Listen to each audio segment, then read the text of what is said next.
ಓಂ ಶಾಂತಿ. ವಾಣಿ date 1/4/2025. ಪ್ರಾತಃ ಮುರಳಿ. ಓಂ ಶಾಂತಿ. Bob ದಾದಾ ಮಧುಬನ. ಮಧುರ ಮಕ್ಕಳೇ, ತಂದೆಯು ಜ್ಞಾನ ಪೂರ್ಣನಾಗಿದ್ದಾರೆ. ಅವರನ್ನು ಎಲ್ಲವನ್ನು ತಿಳಿದಿರುವವರೆಂದು ಹೇಳುವುದು ಉಲ್ಟಾ ಮಹಿಮೆಯಾಗಿದೆ. ತಂದೆಯು ನಿಮ್ಮನ್ನು ಪತಿತರಿಂದ ಪಾವನರನ್ನಾಗಿ ಮಾಡುವುದಕ್ಕಾಗಿಯೇ ಬರುತ್ತಾರೆ. ಪ್ರಶ್ನೆ: ತಂದೆಯ ಜೊತೆಗೆ ಎಲ್ಲರಿಗಿಂತ ಅಧಿಕ ಮಹಿಮೆ ಮತ್ಯಾರದ್ದಾಗಿದೆ ಮತ್ತು ಹೇಗೆ? ಉತ್ತರ: ತಂದೆಯ ಜೊತೆ ಭಾರತದ ಮಹಿಮೆಯು ಬಹಳಷ್ಟಿದೆ. ಭಾರತವೇ ಅವಿನಾಶಿ ಖಂಡವಾಗಿದೆ. ಭಾರತವೇ ಸ್ವರ್ಗವಾಗುತ್ತದೆ. ತಂದೆಯು ಭಾರತವಾಸಿಗಳನ್ನೇ ಧನವಂತರು, ಸುಖಿ ಮತ್ತು ಪವಿತ್ರರನ್ನಾಗಿ ಮಾಡಿದ್ದಾರೆ. ಎರಡನೇದು, ಗೀತೆಯ ಮಹಿಮೆಯು ಅಪರಂಪಾರವಾಗಿದೆ. ಸರ್ವಶಾಸ್ತ್ರಮಯಿ ಶಿರೋಮಣಿ ಗೀತೆಯಾಗಿದೆ. ಮೂರನೇದು, ನೀವು ಚೈತನ್ಯ ಜ್ಞಾನ ಗಂಗೆಯರಿಗೂ ಬಹಳ ಮಹಿಮೆ ಇದೆ. ನೀವು ಡೈರೆಕ್ಟ್ ಜ್ಞಾನ ಸಾಗರನಿಂದ ಹೊರಟಿದ್ದೀರಿ. ಓಂ ಶಾಂತಿ. ಓಂ ಶಾಂತಿಯ ಅರ್ಥವನ್ನು ಹೊಸ ಮತ್ತು ಹಳೆಯ ಮಕ್ಕಳು ತಿಳಿದುಕೊಂಡಿದ್ದೀರಿ. ನಾವೆಲ್ಲ ಆತ್ಮಗಳು ಪರಮಾತ್ಮನ ಸಂತಾನರಾಗಿದ್ದೇವೆ. ನೀವು ಮಕ್ಕಳು ತಿಳಿದುಕೊಂಡಿರುವಿರಿ. ಪರಮಾತ್ಮನು ಶ್ರೇಷ್ಠಾತಿಶ್ರೇಷ್ಠ ಮತ್ತು ಎಲ್ಲರ ಪ್ರಿಯಾತಿ ಪ್ರಿಯತಮನೂ ಆಗಿದ್ದಾರೆ. ಮಕ್ಕಳಿಗೆ ಜ್ಞಾನ ಮತ್ತು ಭಕ್ತಿಯ ರಹಸ್ಯವನ್ನು ತಿಳಿಸಲಾಗಿದೆ. ಜ್ಞಾನವೆಂದರೆ ದಿನ ಅಂದರೆ ಸತ್ಯಯುಗ ತ್ರೇತಾಯುಗ. ಭಕ್ತಿ ಎಂದರೆ ರಾತ್ರಿ ದ್ವಾಪರಯುಗ ಕಲಿಯುಗ. ಭಾರತದ್ದೇ ಮಾತಾಗಿದೆ. ಮೊಟ್ಟ ಮೊದಲಿಗೆ ನೀವು ಭಾರತವಾಸಿಗಳೇ ಬರುತ್ತೀರಿ. ನೀವು ಭಾರತವಾಸಿಗಳಿಗಾಗಿಯೇ 84 ಜನ್ಮಗಳ ಚಕ್ರವಿದೆ. ಭಾರತವೇ ಅವಿನಾಶಿ ಖಂಡವಾಗಿದೆ. ಇದೇ ಭಾರತ ಖಂಡವು ಸ್ವರ್ಗವಾಗಿತ್ತು. ಮತ್ಯಾವುದು ಖಂಡವು ಸ್ವರ್ಗವಾಗುವುದಿಲ್ಲ. ಮಕ್ಕಳಿಗೆ ತಿಳಿಸಲಾಗಿದೆ, ಹೊಸ ಪ್ರಪಂಚದ ಸತ್ಯುಗದಲ್ಲಿ ಭಾರತವೇ ಇರುತ್ತದೆ. ಭಾರತವೇ ಸ್ವರ್ಗವೆಂದು ಕರೆಸಿಕೊಳ್ಳುತ್ತದೆ. ಭಾರತವಾಸಿಗಳೇ 84 ಜನ್ಮಗಳನ್ನು ತೆಗೆದುಕೊಳ್ಳುತ್ತಾರೆ ಮತ್ತು ನರಕವಾಸಿಗಳಾಗುತ್ತಾರೆ. ಅವರೇ ಪುನಃ ಸ್ವರ್ಗವಾಸಿಗಳಾಗುತ್ತಾರೆ. ಈ ಸಮಯದಲ್ಲಿ ಎಲ್ಲರೂ ನರಕವಾಸಿಗಳಾಗಿದ್ದಾರೆ. ಆದರೂ ಸಹ ಮತ್ತೆಲ್ಲ ಖಂಡಗಳು ವಿನಾಶವಾಗಿ ಮತ್ತೆ ಭಾರತವೇ ಇರುವುದು. ಭಾರತ ಖಂಡದ ಮಹಿಮೆಯು ಅಪರಂಪಾರವಾಗಿದೆ. ಭಾರತದಲ್ಲಿಯೇ ತಂದೆಯು ಬಂದು ನಿಮಗೆ ರಾಜಯೋಗವನ್ನು ಕಲಿಸುತ್ತಾರೆ. ಇದು ಗೀತೆಯ ಪುರುಷೋತ್ತಮ ಸಂಗಮಯುಗವಾಗಿದೆ. ಭಾರತವೇ ಮತ್ತೆ ಪುರುಷೋತ್ತಮವಾಗುವುದಿದೆ. ಈಗ ಆ ಆದಿ ಸನಾತನ ದೇವಿ ದೇವತಾ ಧರ್ಮವೂ ಇಲ್ಲ, ರಾಜ್ಯವೂ ಇಲ್ಲ. ಆದ್ದರಿಂದ ಆ ಯುಗವೂ ಇಲ್ಲ. ನೀವು ತಿಳಿದುಕೊಂಡಿದ್ದರೆ ಪ್ರಪಂಚದ ಸರ್ವಶಕ್ತಿವಂತನೆಂದು ಒಬ್ಬ ಭಗವಂತನಿಗೆ ಹೇಳಲಾಗುತ್ತದೆ. ಭಗವಂತನು ಅಂತರ್ಯಾಮಿಯಾಗಿದ್ದಾರೆ. ಅವರು ಆಂತರ್ಯವನ್ನು ತಿಳಿದಿದ್ದಾರೆ ಎಂದು ಹೇಳಿ ಭಾರತವಾಸಿಗಳೇ ಬಹಳ ತಪ್ಪು ಮಾಡುತ್ತಾರೆ. ತಂದೆಯು ತಿಳಿಸುತ್ತಾರೆ, ನಾನು ಯಾರ ಆಂತರ್ಯವನ್ನು ನೋಡೋದಿಲ್ಲ. ಪತಿತರನ್ನು ಪಾವನ ಮಾಡುವುದೇ ನನ್ನ ಕೆಲಸವಾಗಿದೆ. ಬಾಬಾ ತಾವಂತೂ ಅಂತರ್ಯಾಮಿಯಾಗಿದ್ದೀರೆಂದು ಅನೇಕರು ಹೇಳುತ್ತಾರೆ. ಆದರೆ ತಂದೆಯು ತಿಳಿಸುತ್ತಾರೆ, ನಾನು ಅಂತರ್ಯಾಮಿಯಲ್ಲ. ನಾನು ಯಾರ ಹೃದಯವನ್ನು ಹೊಕ್ಕು ನೋಡುವುದಿಲ್ಲ. ಕೇವಲ ಪತಿತರನ್ನು ಪಾವನ ಮಾಡಲು ಬರುತ್ತೇನೆ.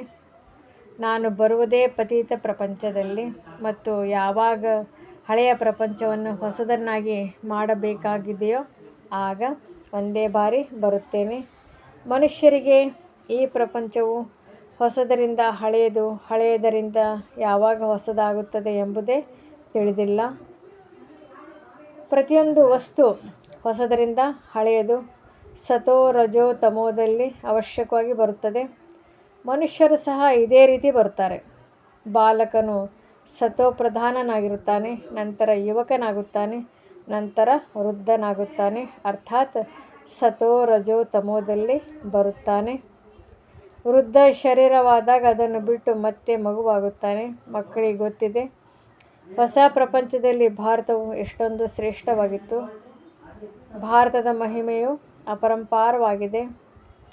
ಇಷ್ಟೊಂದು ಸುಖಿ, ಧನವಂತ, ಪವಿತ್ರವಾದದ್ದು ಮತ್ಯಾವ ಖಂಡವೂ ಇಲ್ಲ.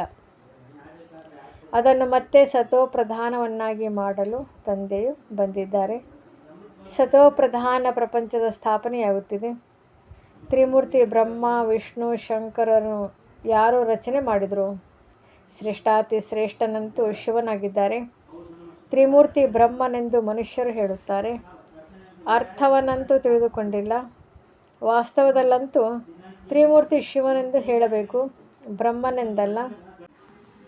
ದೇವ ದೇವ ಮಹಾದೇವ ಎಂದು ಹಾಡುತ್ತಾರೆ. ಶಂಕರನನ್ನು ಶ್ರೇಷ್ಠ ಸ್ಥಾನದಲ್ಲಿ ಇಡುತ್ತಾರೆ. ಅಂದ ಮೇಲೆ ತ್ರಿಮೂರ್ತಿ ಶಂಕರನೆಂದು ಹೇಳಬೇಕಿತ್ತಲ್ಲವೇ? ತ್ರಿಮೂರ್ತಿ ಬ್ರಹ್ಮನೆಂದು ಏಕೆ ಹೇಳುತ್ತಾರೆ? ಶಿವನು ರಚಯಿತನಾಗಿದ್ದಾರೆ. ಪರಮಪಿತ ಪರಮಾತ್ಮನು ಬ್ರಹ್ಮರವರ ಮೂಲಕ ಬ್ರಾಹ್ಮಣರ ಸ್ಥಾಪನೆ ಮಾಡುತ್ತಾರೆಂದು ಹೇಳುತ್ತಾರೆ. ಭಕ್ತಿ ಮಾರ್ಗದಲ್ಲಿ ಜ್ಞಾನಪೂರ್ಣ ತಂದೆಯನ್ನು ಎಲ್ಲವನ್ನೂ ಅರಿತಿರುವವರೆಂದು ಹೇಳಿಬಿಡುತ್ತಾರೆ. ಆ ಮಹಿಮೆಯಂತೂ ಅರ್ಥ ಸಹಿತವಾಗಿಲ್ಲ. ನೀವು ಮಕ್ಕಳು ತಿಳಿದುಕೊಂಡಿದ್ದೀರಿ. ತಂದೆಯ ಮೂಲಕ ನಮಗೆ ಆಸ್ತಿಯು ಸಿಗುತ್ತದೆ. ಸ್ವಯಂ ಅವರೇ ನಾವು ಬ್ರಾಹ್ಮಣರಿಗೆ ಓದಿಸುತ್ತಾರೆ, ಏಕೆಂದರೆ ಅವರು ತಂದೆಯೂ ಆಗಿದ್ದಾರೆ, ಪಾರಲೌಕಿಕ ಶಿಕ್ಷಕನೂ ಆಗಿದ್ದಾರೆ. ವಿಶ್ವದ ಚರಿತ್ರೆ, ಭೂಗೋಳವು ಹೇಗೆ ಸುತ್ತುತ್ತದೆ ಎಂಬುದನ್ನು ಸಹ ತಿಳಿಸುತ್ತಾರೆ. ಅವರೇ ಜ್ಞಾನಪೂರ್ಣನಾಗಿದ್ದಾರೆ. ಆದರೆ ಅವರು ತಿಳಿಸಿಕೊಡುವವರಲ್ಲ. ಈ ಮಾತು ತಪ್ಪಾಗಿದೆ. ನಾನು ಬಂದು ಕೇವಲ ಪತಿತರನ್ನು ಪಾವನರನ್ನಾಗಿ ಮಾಡುತ್ತೇನೆ. 21 ಜನ್ಮಗಳಿಗಾಗಿ ರಾಜ್ಯಭಾಗ್ಯವನ್ನು ಕೊಡುತ್ತೇನೆ. ಭಕ್ತಿ ಮಾರ್ಗದಲ್ಲಿ ಅಲ್ಪಕಾಲದ ಸುಖವಿದೆ. ಇದನ್ನು ಸನ್ಯಾಸಿಗಳು, ಹಠಯೋಗಿಗಳು ತಿಳಿದುಕೊಂಡೇ ಇಲ್ಲ. ಬ್ರಹ್ಮತತ್ವವನ್ನು ನೆನಪು ಮಾಡುತ್ತಾರೆ. ಬ್ರಹ್ಮತತ್ವವು ಭಗವಂತನಲ್ಲ. ಭಗವಂತನು ಒಬ್ಬ ನಿರಾಕಾರ ಶಿವನಾಗಿದ್ದಾರೆ. ಅವರೇ ಸರ್ವ ಆತ್ಮಗಳ ತಂದೆಯಾಗಿದ್ದಾರೆ. ನಾವು ಆತ್ಮಗಳ ನಿವಾಸ ಸ್ಥಾನವು ಬ್ರಹ್ಮಾಂಡ ಮಧುರ ಮನೆಯಾಗಿದೆ. ಅಲ್ಲಿಂದ ನಾವು ಆತ್ಮಗಳು ಇಲ್ಲಿ ಪಾತ್ರವನ್ನು ಅಭಿನಯಿಸಲು ಬರುತ್ತೇವೆ. ನಾನು ಒಂದು ಶರೀರವನ್ನು ಬಿಟ್ಟು 2ನೇ ಅಥವಾ 3ನೇ ಶರೀರವನ್ನು ತೆಗೆದುಕೊಳ್ಳುತ್ತೇನೆ ಎಂದು ಆತ್ಮವು ಹೇಳುತ್ತದೆ. 84 ಜನ್ಮಗಳು ಸಹ ಭಾರತವಾಸಿಗಳದ್ದಾಗಿದೆ.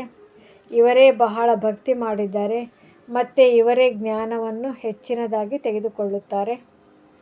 ತಂದೆಯು ತಿಳಿಸುತ್ತಾರೆ, ಗೃಹಸ್ಥ ವ್ಯವಹಾರದಲ್ಲಿ ಭಲೆ ಇರ್ರಿ, ಆದರೆ ಶ್ರೀಮತದಂತೆ ನಡೆಯಿರಿ.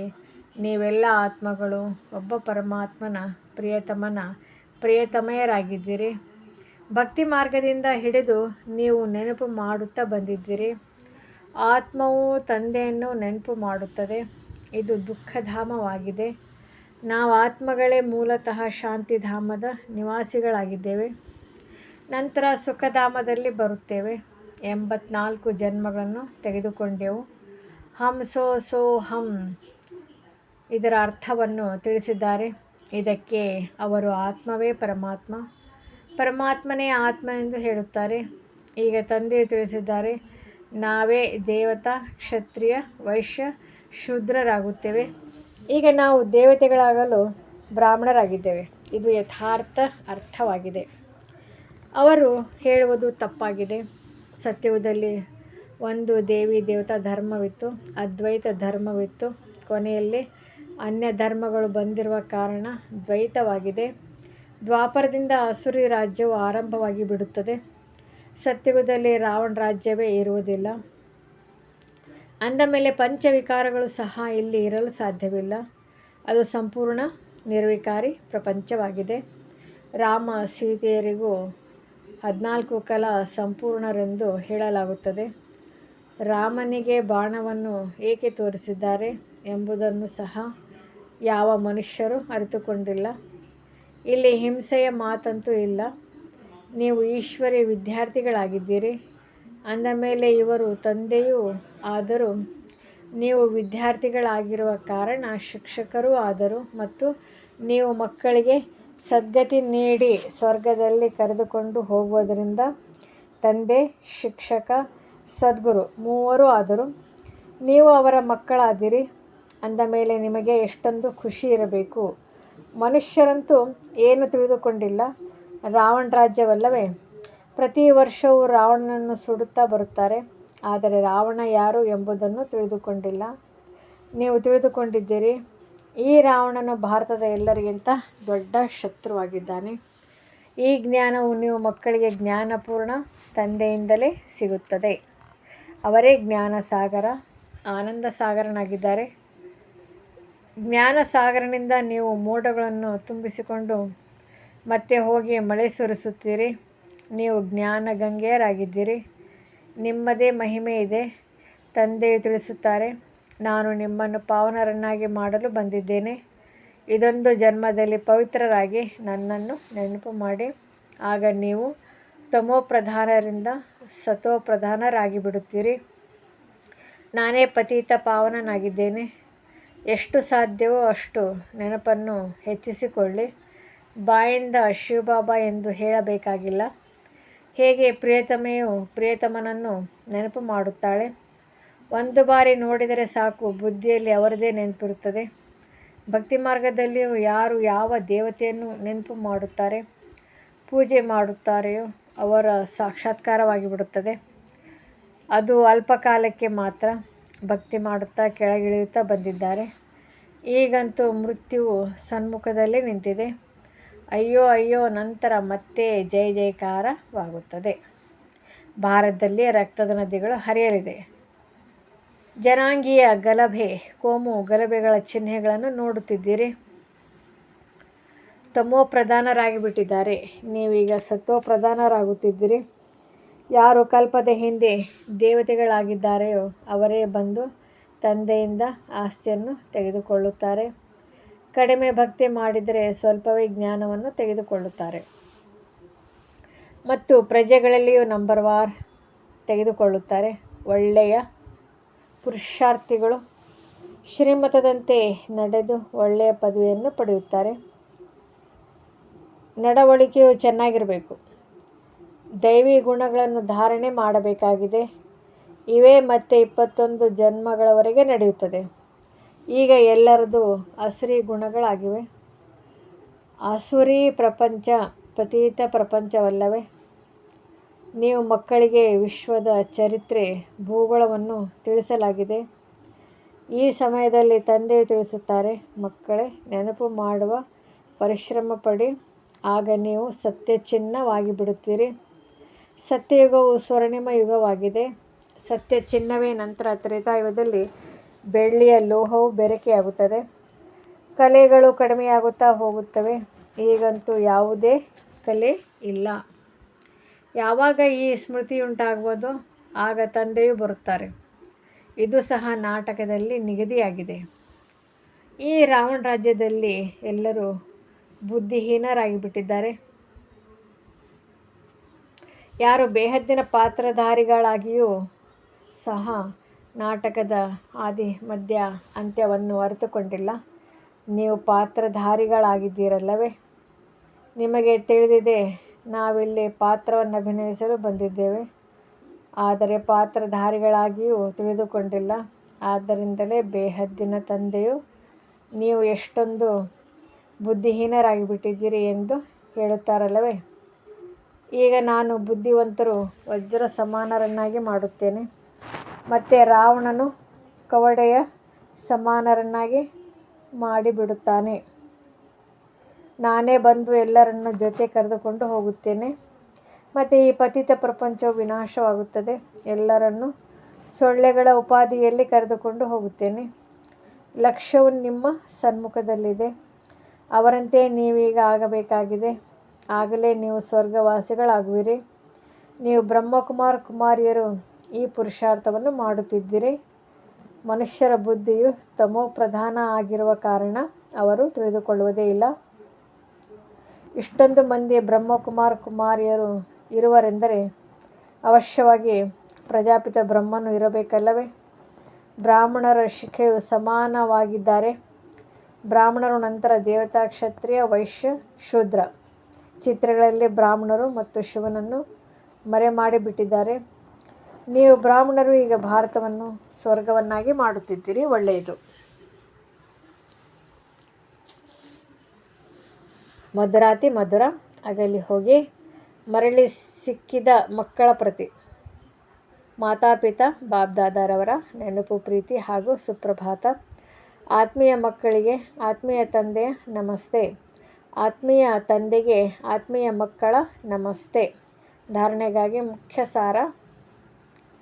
ಮೊದಲನೇದು, ಶ್ರೇಷ್ಠ ಪದವಿಗಾಗಿ ಶ್ರೀಮತದಂತೆ ನಡೆದು ಒಳ್ಳೆಯ ಗುಣಗಳನ್ನು ಧಾರಣೆ ಮಾಡಬೇಕಾಗಿದೆ.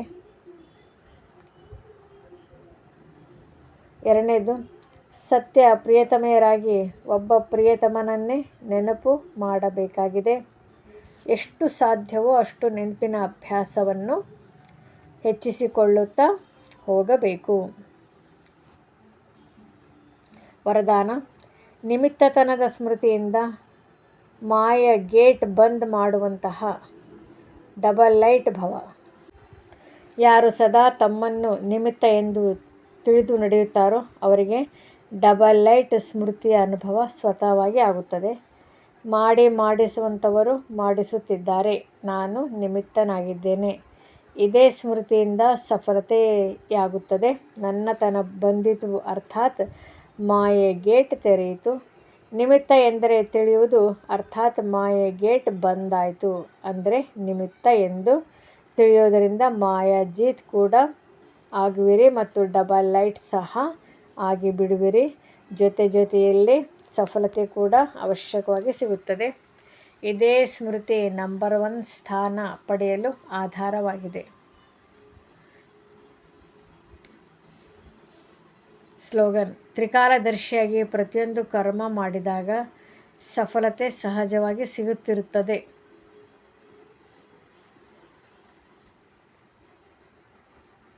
ಮಾತೇಶ್ವರಿಜಿಯವರ ಮಹಾವಾಕ್ಯ. ಮೊದಲನೇದು, ಮನುಷ್ಯಾತ್ಮ ತನ್ನ ಪೂರ್ತಿ ಸಂಪಾದನೆಯ ಅನುಸಾರ ಭವಿಷ್ಯ ಪ್ರಾರಬ್ಧ ಭೋಗಿಸುತ್ತದೆ. ನೋಡಿ, ಬಹಳ ಮನುಷ್ಯರು ಹೀಗೆ ತಿಳಿಯುತ್ತಾರೆ, ನಮ್ಮ ಪೂರ್ವ ಜನ್ಮಗಳ ಒಳ್ಳೆಯ ಸಂಪಾದನೆಯಿಂದ ಈಗ ಈ ಜ್ಞಾನ ಪ್ರಾಪ್ತಿಯಾಗಿದೆ.